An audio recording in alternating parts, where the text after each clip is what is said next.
उत्तर प्रदेश के एक छोटे से गांव में रहता था रामेश्वर, एक गरीब किसान। उसका घर कच्ची मिट्टी का था और खेत भी बहुत छोटा सा। बारिश पर निर्भर फसल और रोजमर्रा के खर्च पूरे करने के लिए उसे खेत के साथ साथ दूसरों के यहाँ मजदूरी भी करनी पड़ती थी। सुबह सूरज निकलने से पहले ही उसकी दिनचर्या शुरू हो जाती।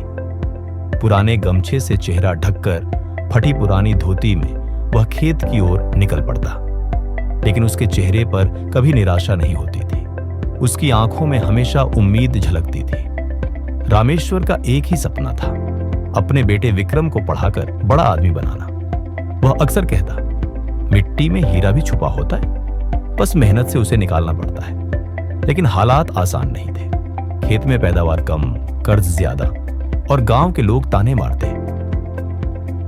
अरे, तेरे जैसे गरीब की औलाद क्या बड़े स्कूल जाएगी, बच्चा तो मजदूरी ही करेगा। ये बातें विक्रम भी सुनता था।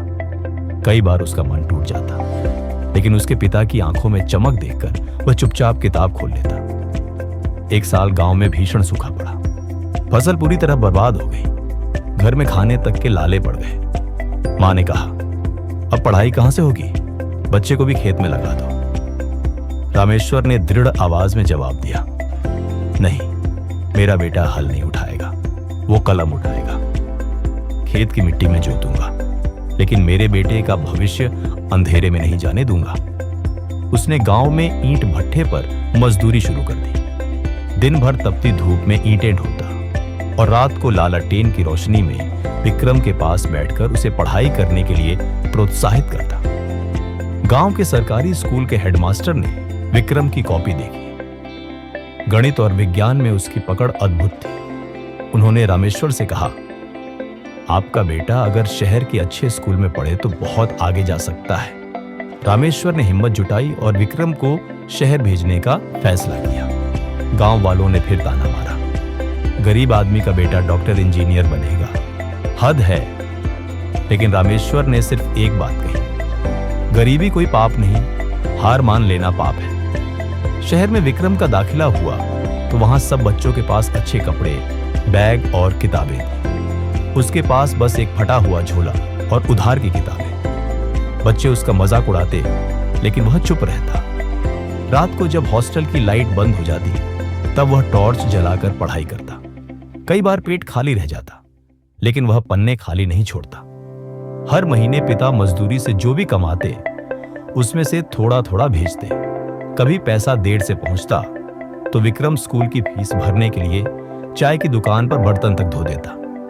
विक्रम ने इंजीनियरिंग एंट्रेंस की तैयारी शुरू की। यह उसके लिए सबसे बड़ा संघर्ष था। आसपास के बच्चे महंगे कोचिंग सेंटर में जाते थे।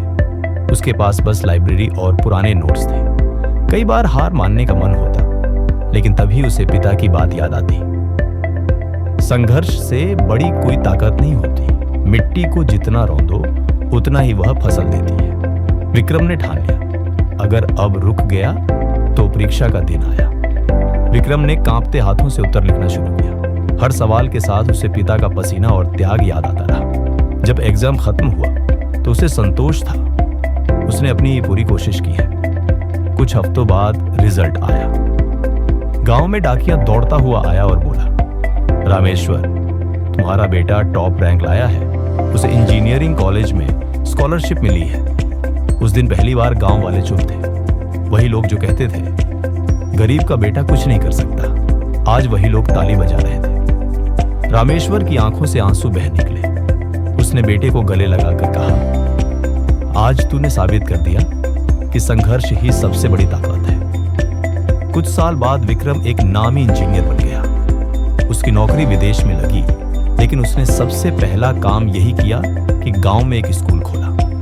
उसने वहां ऐसे बच्चों को फ्री में पढ़ाना शुरू किया जिनके पास पैसे नहीं थे, लेकिन सपने बहुत बड़े थे। जब गांव वाले उससे पूछते, तूने गांव ही क्यों चुना, वह मुस्कुरा कर कहता, क्योंकि मैं जानता हूं गरीबी का दर्द क्या होता है। अगर मेरे पिता ने हार मान ली होती तो आज मैं भी खेत में हल चला रहा होता।